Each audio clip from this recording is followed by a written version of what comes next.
ফরিদপুরে জমি বিরোধকে কেন্দ্র করে ইমাম পরিবারের বসতবাড়িতে হামলা, থানায় লিখিত অভিযোগ। Staff reporter.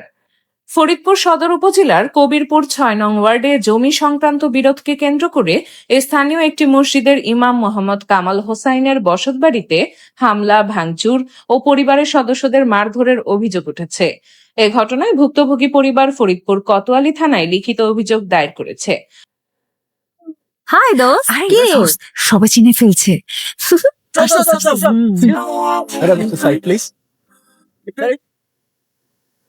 কি ব্যাপার?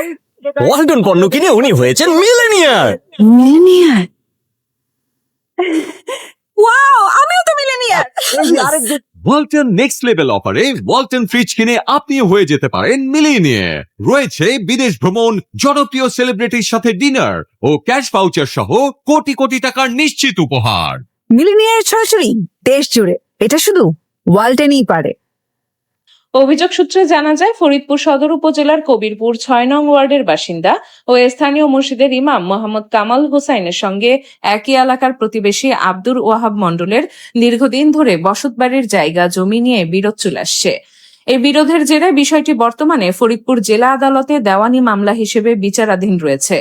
ভুক্তভোগী পরিবারের দাবি, আদালতে মামলা চলমান থাকা সত্ত্বেও প্রতিপক্ষ বিভিন্ন সময় তাদের উপর চাপ সৃষ্টি করে আসছিল। পূর্বেও একাধিকবার স্থানীয়ভাবে সালিশ বৈঠকের মাধ্যমে বিরোধ নিষ্পত্তির চেষ্টা করা হলেও তারা কোনো ন্যায় বিচার বা কার্যকর প্রতিকার পাননি বলে অভিযোগ করেন। অভিযোগে আরো উল্লেখ করা হয়, গত ৫ জুন শুক্রবার সকালে আব্দুর ওহাব মণ্ডলের নেতৃত্বে একদল ব্যক্তি অতর্কিতভাবে কামাল হোসাইনের বসতবাড়িতে হামলা চালায়। হামলাকারীদের মধ্যে মোসাম্মদ সাবিনা ইয়াসমিন, ওবায়দুল মণ্ডল, ওহাব শেখ, তোফাজ্জল হোসেন, মুরাদ মণ্ডল, সুজন মণ্ডল, উর্মি আক্তার ও কাদের মণ্ডল সহ আরো কয়েকজন উপস্থিত ছিলেন বলে অভিযোগে বলা হয়েছে। এ সময় হামলাকারীরা বাড়ির বিভিন্ন স্থাপনায় ভাঙচুর চালায় এবং নির্মাণাধীন একটি সেফটি ট্যাঙ্ক ভেঙে ফেলে। এতে উল্লেখযোগ্য আর্থিক ক্ষয়ক্ষতি হয়েছে বলে দাবি করেছেন ভুক্তভোগীরা। ভুক্তভোগী পরিবারের অভিযোগ, হামলার সময় তাদের অকথ্য ভাষায় গালিগালাজ করা হয়। সেপটিক ট্যাঙ্ক ভাঙচুরে বাধা দিতে গেলে ইমাম কামাল হোসাইনের স্ত্রী ও ছেলেকে মারধর করা হয়, ফলে তারা আহত হন।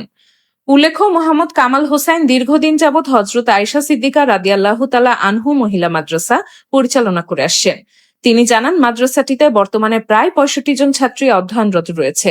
হামলাকারীদের ভাঙচুরে নির্মাণাধীন সেপটিক ট্যাঙ্ক ক্ষতিগ্রস্ত হওয়ায় মাদ্রাসার ছাত্রীদের পানি পান ও দৈনন্দিন প্রয়োজনীয় কাজে পানি ব্যবহারে চরম দুর্ভোগ পোহাতে হচ্ছে। তিনি বলেন, সেপটিক ট্যাঙ্কটি ভেঙে দেওয়ায় মাদ্রাসার স্বাভাবিক কার্যক্রম ব্যাহত হচ্ছে। এতে কোমলমতি ছাত্রীদের স্বাস্থ্য ও শিক্ষার পরিবেশ ক্ষতিগ্রস্ত হওয়ার আশঙ্কা তৈরি হয়েছে। ভুক্তভোগী মোহাম্মদ কামাল হোসেন বলেন, জমি নিয়ে বিরোধের বিষয়টি আদালতে বিচারাধীন রয়েছে। তারপরও প্রতিপক্ষ আইন নিজের হাতে তুলে নিয়ে আমার পরিবারের উপর হামলা চালিয়েছে। আমার স্ত্রী ও সন্তানকে মারধর করা হয়েছে এবং নির্মাণাধীন স্থাপনা ভেঙে ফেলা হয়েছে। আমি প্রশাসনের কাছে সুষ্ঠু তদন্ত ও দোষীদের বিরুদ্ধে আইনগত ব্যবস্থা গ্রহণের দাবি জানাচ্ছি।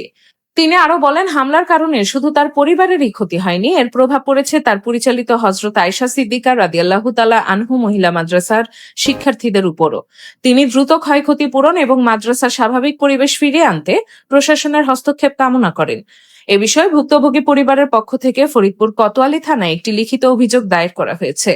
অভিযোগ পাওয়ার বিষয়টি নিশ্চিত করে সংশ্লিষ্ট থানার দায়িত্বপ্রাপ্ত কর্মকর্তা এসআই হাসান শিকদার জানান, অভিযোগের বিষয়টি তদন্ত করে প্রয়োজনীয় আইনগত ব্যবস্থা গ্রহণ করা হবে। তিনি বলেন, ভুক্তভোগী পরিবার মামলা দায়ের করলে আইনানুগ ব্যবস্থা নেওয়া হবে। এ ঘটনায় এলাকায় উত্তেজনা বিরাজ করছে।